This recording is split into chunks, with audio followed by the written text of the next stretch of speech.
Welcome to the podcast. I'm David Jolly, and today we're exploring perhaps the most shocking revelation about the Constitutional Convention and how close this country came to having a king instead of a president.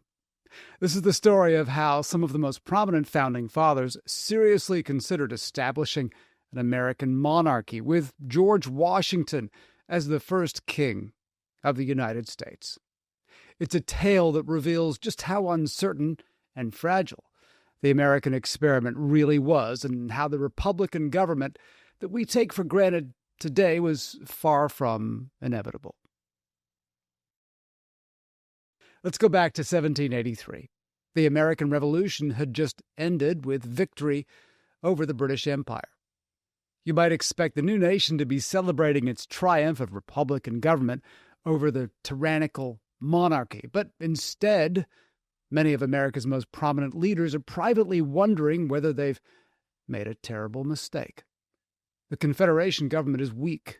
States are fighting amongst themselves, and there's a growing sense that democracy might be leading to chaos rather than liberty.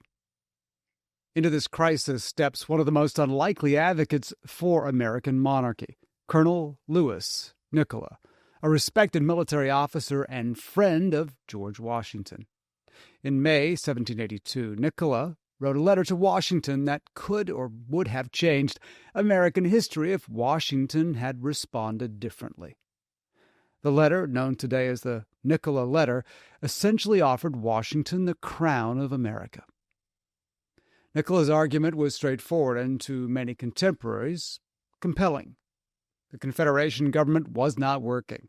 States were printing worthless paper money, ignoring federal laws, and behaving more like independent countries than parts of a united nation.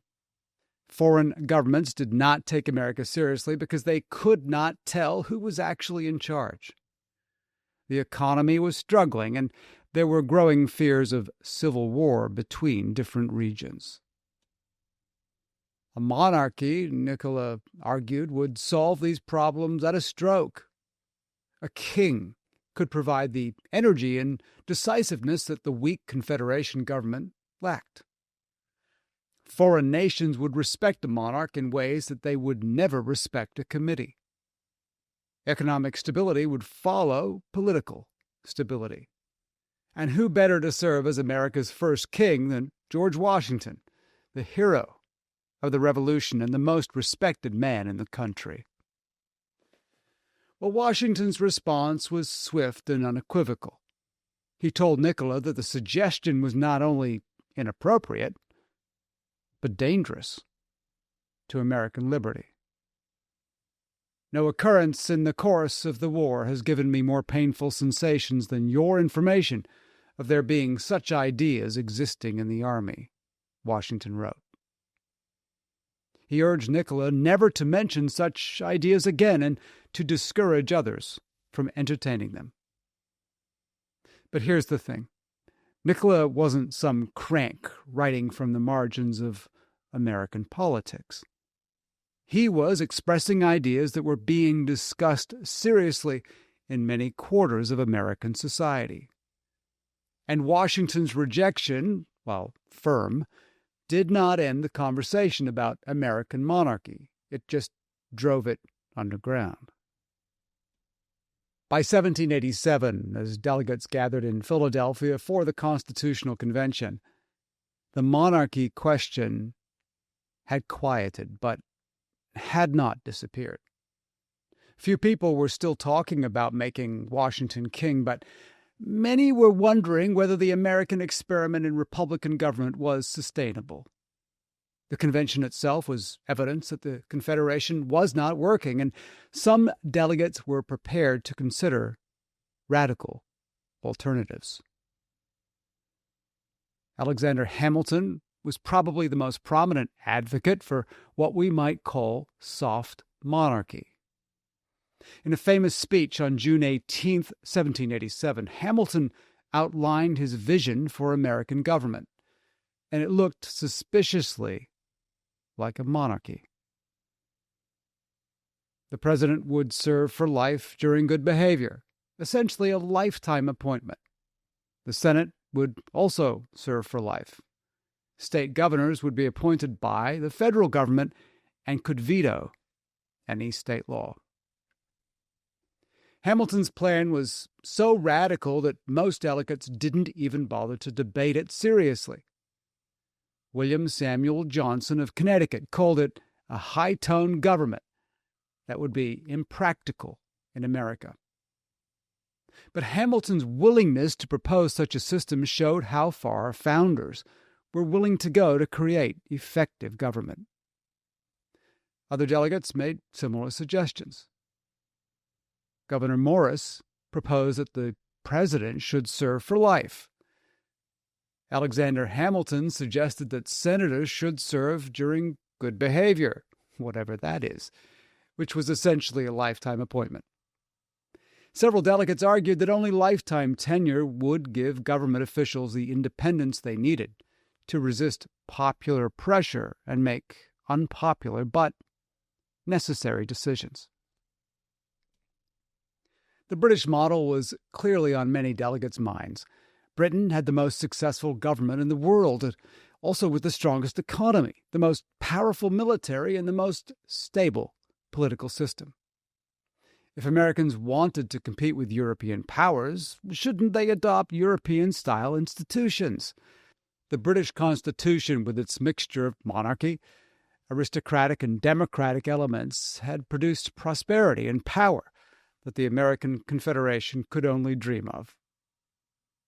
Some delegates were quite explicit about their admiration for British institutions. Hamilton declared the British government was the best in the world, and that he doubted much whether anything short of it would do in America. But here's where the monarchy discussions reveal something crucial about American political culture. Even delegates who admired the monarchy and related institutions recognized that they were probably impossible to establish in America. The Revolution had been fought against monarchy, and any attempt to reestablish it would likely trigger another revolution. This created a fascinating intellectual problem for the convention delegates. They wanted the benefits of the monarchy-style government, energy, decisiveness, stability, international respect, but they knew that they couldn't actually have a monarchy.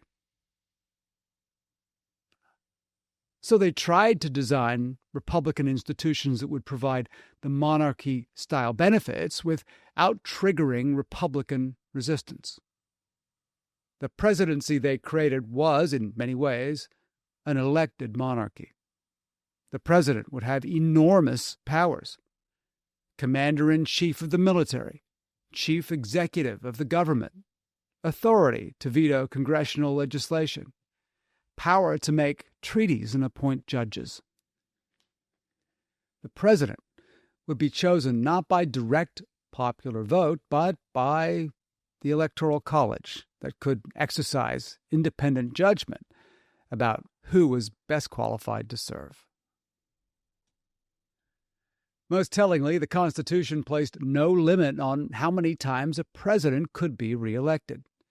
This meant that a popular and effective president could potentially serve for life, achieving the stability of monarchy through democratic means.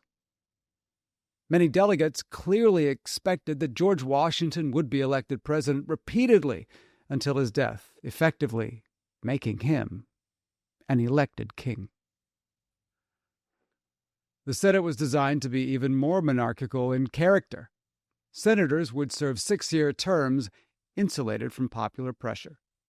They would have the power to confirm presidential appointments and ratify treaties. The Senate was explicitly modeled on the British House of Lords, though with elected rather than hereditary membership. But the monarchy discussions of the convention were not just about institutional design. They were about fundamental questions of human nature and political legitimacy. Could ordinary people really govern themselves, or did they need wise elites to make decisions for them? Was popular government inherently unstable, or could it be made to work through careful institutional design? The delegates who favored monarchical solutions weren't necessarily elites or enemies of democracy. Many of them genuinely believed that monarchy would better protect individual rights and promote general welfare than pure democracy. They had seen how democratic governments in the states had sometimes violated property rights, ignored minority interests, and made decisions based on passion rather than reason. Hamilton, for example, argued that lifetime tenure for executives could actually protect popular liberty by making them independent from both popular pressure and elite influence.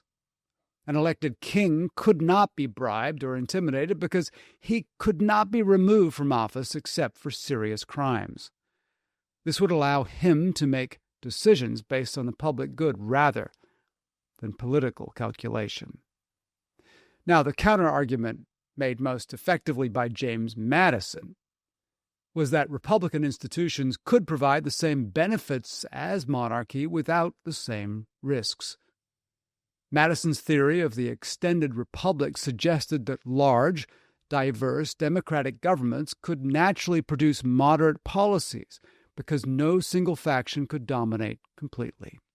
Madison also argued that the separation of powers and checks and balances could provide the stability and energy associated with monarchy, while preserving democratic accountability. Instead of concentrating power in a single person, the Constitution would divide power among different institutions that would compete with each other and prevent any one breach from becoming tyrannical. The monarchy debates also revealed deep anxieties about American national identity. The United States was a new kind of political entity, a large republic in an age of monarchy. Most political theorists believed that republics could only survive in small, homogeneous societies like ancient Athens or modern Switzerland. Could a continent-sized republic really hold together, or would it inevitably fragment into smaller units or consolidate into a monarchy? These weren't just abstract theoretical questions. They had immediate practical implications. If the United States could not maintain efficient or effective government, it might be conquered by European powers or collapse into civil war. The monarchy option represented a kind of insurance policy against these worst-case scenarios. Foreign observers certainly expected America to eventually establish a monarchy. European diplomats regularly reported to their governments that the American Republic or Republican experiment was failing and that monarchy was inevitable. Some even speculated about which European prince might be invited to become King of America if Washington declined the honor. But the most important factor in the monarchy debates was George Washington himself. Everyone at the convention knew that Washington would almost certainly be the first president under any new constitution. This meant that discussions about presidential power were really discussions about what authority George Washington should have.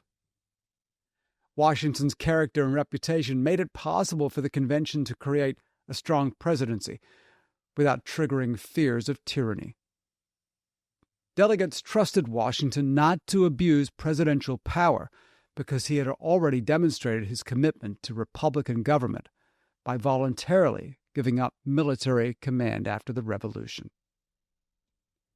Ironically, Washington's refusal to become king probably made the presidency more monarchical than otherwise it would have been.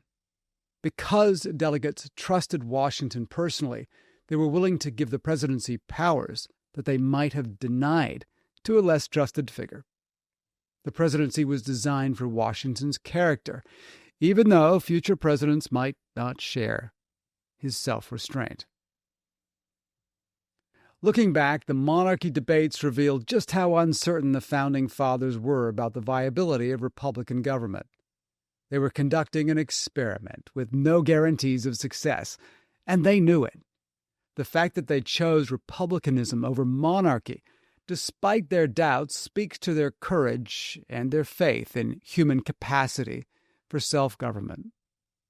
The debates also remind us that constitutional choices always involve trade-offs.